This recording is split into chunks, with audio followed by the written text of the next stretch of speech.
أعوذ بالله من الشيطان الرجيم. بسم الله الرحمن الرحيم.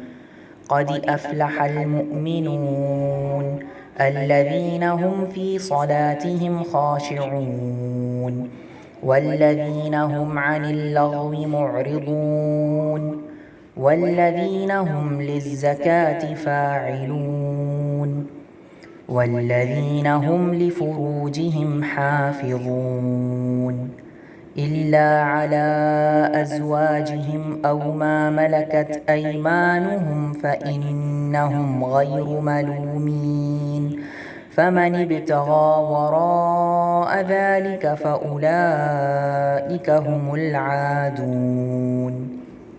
والذين هم لأماناتهم وعهدهم راعون والذين هم على صلواتهم يحافظون.